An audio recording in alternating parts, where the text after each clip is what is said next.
Aloha! So in this video, I wanted to give you some tips on what our kindergarten paradise classroom is like right now, some of our norms in our classroom that we have, just so you understand where your your children are coming from.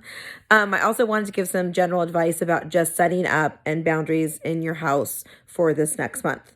I'm going to do it in two different ways because it might be a very long video. So I'm going to do the tips about our specific kindergarten paradise first, and then I'm going to do the just general recommendations last, and then I'm going to repeat that video again and make it shorter for a wider audience.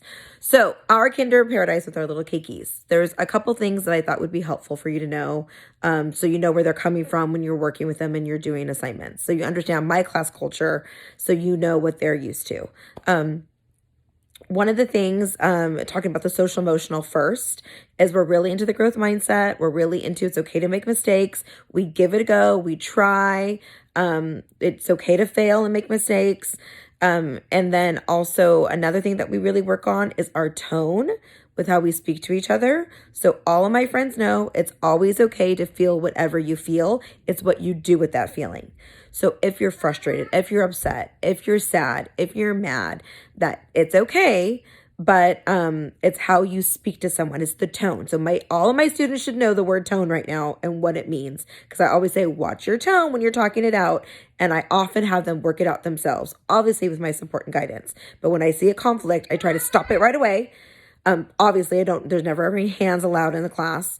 So I'll stop it right away, and then I'll separate, give them physical space and let them calm down if they need to calm down, but say, okay, we need to talk it out. Watch your tone. So I just want you to understand that in case you have multiple children in the home with siblings. Also, just so that you know, just when they're associating work, if they're frustrated with you or upset with you, obviously you're the parent. I defer to your social norms at your home, but just so you understand where they were coming from. So one, it was just the growth mindset that we give it a go. We try. Two, it was the boundaries. Three is I give them a lot of freedom. I want to save classrooms, so not in terms of that they don't get to do whatever they want or with each other. We obviously have safety and rules, but in terms of a lot of times during reading workshop, number of the day, they get to sit with whoever they want and they get to sit wherever they want. I'm constantly monitoring them. I'm constantly having them monitor themselves. So I will say, oh, friends, you can't sit next to friends today. Or is that really a good choice? Or should you be sitting with that person right now? But for the most part, I give them the freedom. And then if I need to help them make a better choice, we will do that together. But I wanted you to understand that, because if you're expecting your Kinder Keiki to be at a table with you in a chair, sitting for 30 minutes, you're probably going to set yourself up for some frustration. Obviously, you're allowed to do whatever you want. It's your home. This is your child. Do whatever you want. But I just want you to know where they're coming from, so that if you're doing, oh, sit still. Oh, you need to sit down. You need to sit in the chair. You can't stand. Or, focus. And it's been like 20 minutes. Then it might be because they're just used to being able to lay on their tummy, or, hi, my love. Can you give me 1 second? See, did you watch the first video when I was talking about whatever? Okay, anyways, focusing. So I just wanted you to understand that, is that they obviously don't necessarily get to do whatever they want, but I do give them a lot, I shouldn't say freedom, autonomy. They have a lot of autonomy in my classroom. If they don't make a good choice, I help them make a better choice, but I give them that empowerment to make that choice first. And they're usually pretty good about it, honestly. That's why I feel like all of my students have grown academically and socially, emotionally, and that's by me doing that. So I just want you to understand where they're at. Their attention span right now, their stamina is actually pretty good. Writing's the most. In my classroom, believe it or not, a pin could drop, it is that quiet, for probably about 20 minutes.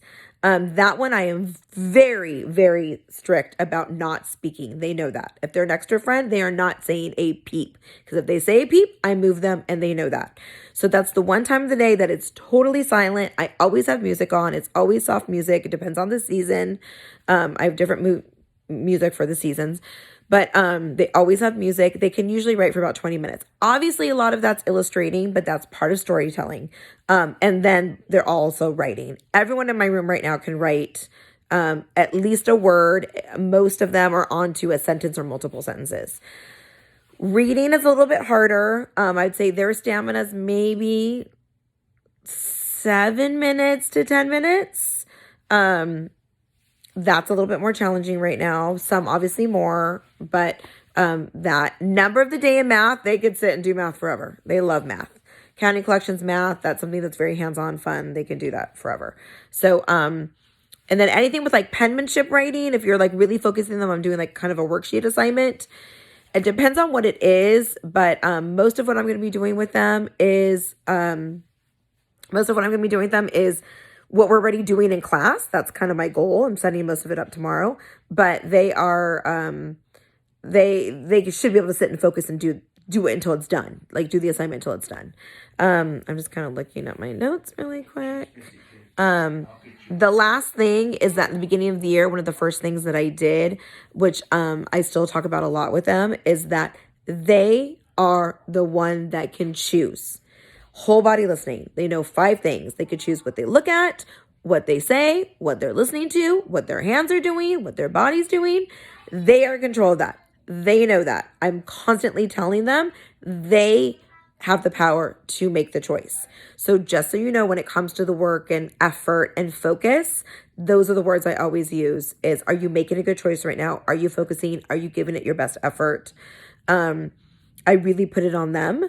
And that's the language that we use all the time. So that's something they should be really used to. So if you're having kind of a hard time with them and you think that instead of taking a break, that maybe they can work a little bit more than a little pep talk, then that's some of the words that you might want to use. I think that is pretty much it for now. And actually I fibbed. I'm not doing the general because I'm 7 minutes. I'm surprised if any of you are still listening to me. Okay.